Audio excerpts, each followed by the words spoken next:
I didn't know how long it would take me to make this video. It's not been very, very long.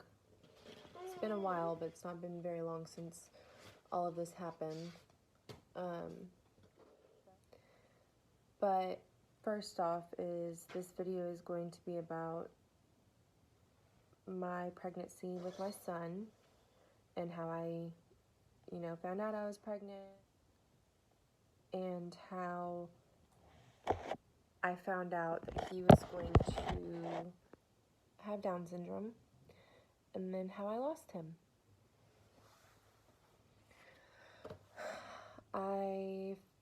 Josh and I were trying, in the beginning of last year. I stopped taking my birth control in the month of December, January-ish, like around there. And we actively started trying January, February-ish. I got pregnant in February. So we were really excited and everything. I found out a week before my period started, so that was kind of cool to be able to find out that soon. We were going to take a test when Josh got home, but I was just like, in the middle of the night, I was like, for the hell of it, I'm going to take one, It was probably around 11 something. I have pictures of my pregnancy test and like the time and stuff, so I can like put that in the video at some point.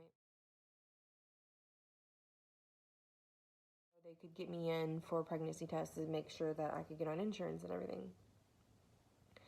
So whenever I told Josh, he was out working, and so it was just killing me. I'm pretty sure it was about a week or so before I could actually tell him.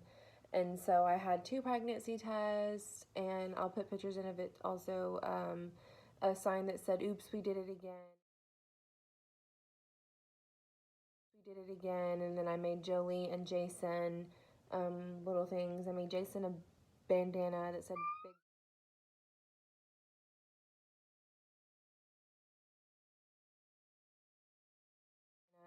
Big Brother again, and I made Jolie a little shirt that says Big Sister. I had it all set up in our bedroom. The night that he got home, we were cooking dinner and stuff, so I went in there and I asked his mom to like distract him so I could go set it up, and got that all done. And he came in there and he was really excited and surprised and really happy. But so on and so forth, everything looked really good up to the point where they do the genetic testing, and I tested positive. Well, he tested high for Down syndrome, which, I mean, I already have a special needs baby anyways, and so it wouldn't have been any different for me. That's all I know. That's all I have experienced with having my own child, is having a disabled child. And hey, they're the freaking best. I love my kid. She's awesome. She makes everybody smile, man. Anyways. But, I was really sad when we found out that he had Down syndrome. But I picked myself up as soon as I found out, and I said, God, if this wasn't your plan, I wouldn't even be having a child right now. I wouldn't be pregnant. You wouldn't have given me this child to carry. So I said, okay, you know what? Nothing's going to change. It's going to be a new baby, a new experience, a new life, and we're just going to go, and we're going to do it. About a week or so later, we found out that it was a boy. We found out that he was a boy. His name is Jet Wayne Thornhill. Little cutie. At some point, I'll put pictures of him in there too also.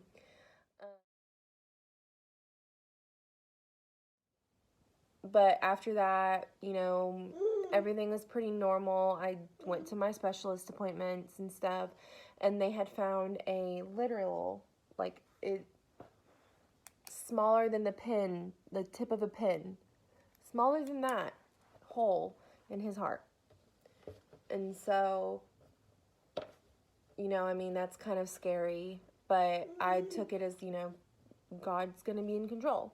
God's going to keep us. He's going to make sure that we're okay. And, I got really big, really fast. So Like, they didn't think anything of it, honestly. They just knew that I was getting really big really fast, which I'll put those pictures in too at some point.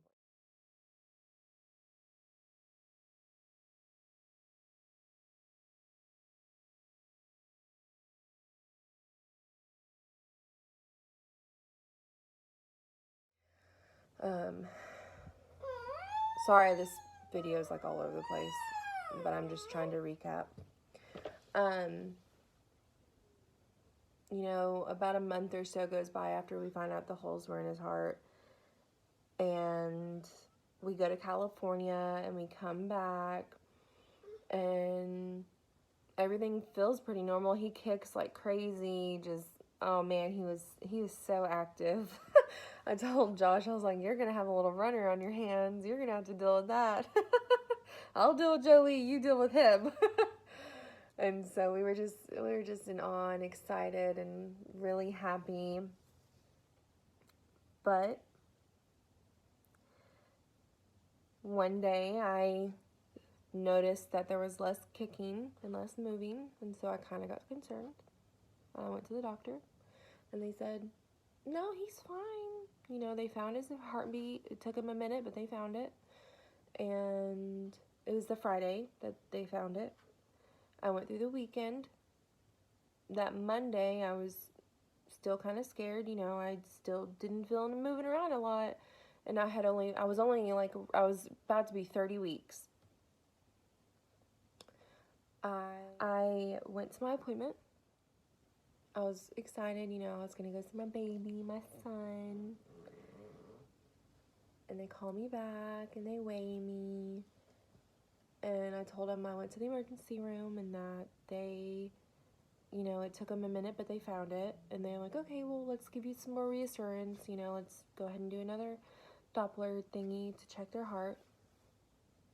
First person came in, she couldn't find it. And then they brought another machine in. They couldn't find it. And then they were like, we need to do an ultrasound. We're going to go check and see.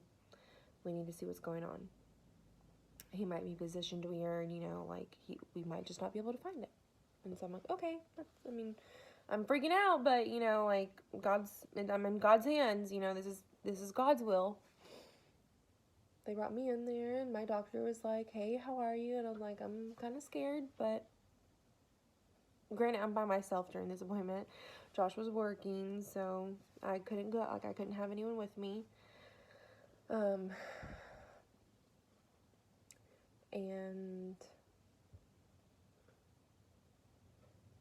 he starts looking for a heartbeat, and he couldn't find it. And he says, there's no heartbeat. Oh, Josh, sorry. I was on the phone with her, and I was like, they just told me they can't find a heartbeat, and that he's gone. And so she's freaking out, and she calls Josh, and Josh calls me. And I told him, I was like, I need you here now. I couldn't believe it. You know, he was so active.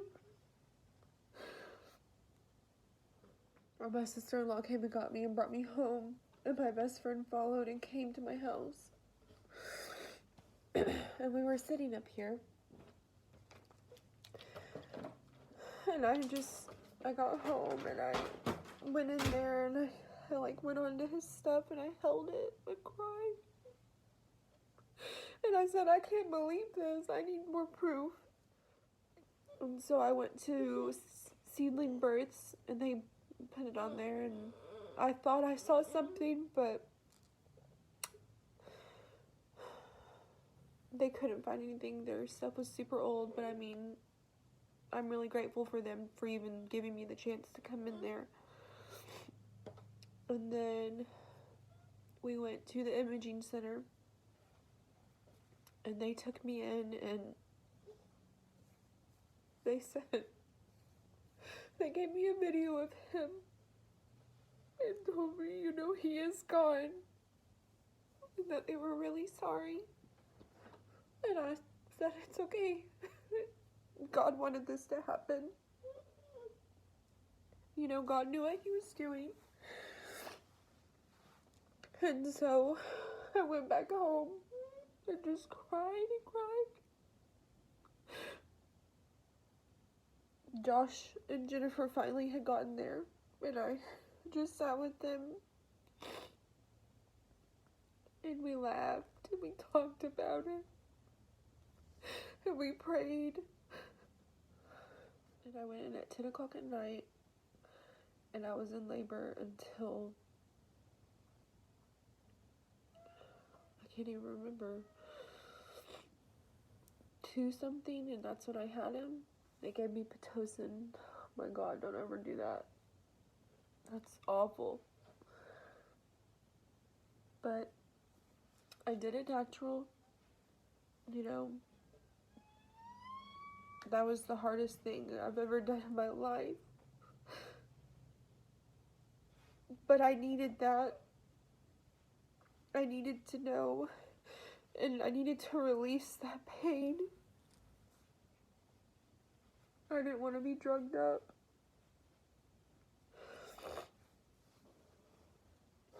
My mother-in-law told me that my one and only push that I did, I screamed.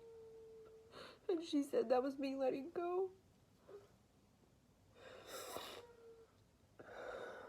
So after I had him, we got him all cleaned up and stuff, and got him dressed, and they brought him back to me. We stayed in the hospital that night, you know, when we had him in and out. That night we said goodbye, and then the next day I got released, and they told me, you know, take my time, don't rush it. If I don't want to leave yet, I didn't have to. They made him a little box and a bracelet because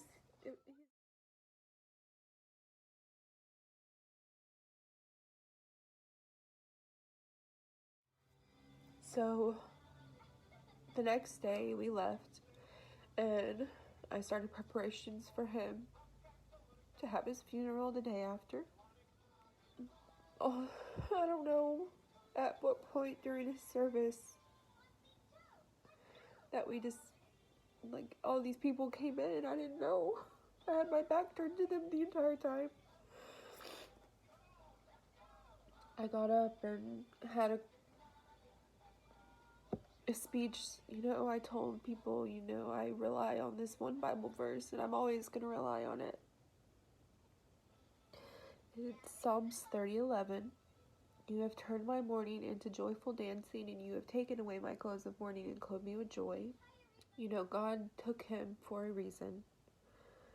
He knew the life that he would have and didn't want him to have to suffer.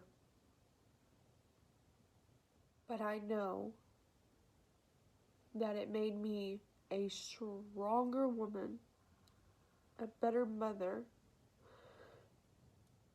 But I do know that I still need to be a mother, and I can have my moment. But I know that one day it's all going to come into place, and it's going to be okay, and you're going to get through it. And if I didn't have the family that I have, I would not be able to get through it. To close out this video, I know it was all over the place, but I just want you to know that you can comment, you can follow me on Instagram, or find me in any kind of way, and I will help you with what I can. Thanks for watching.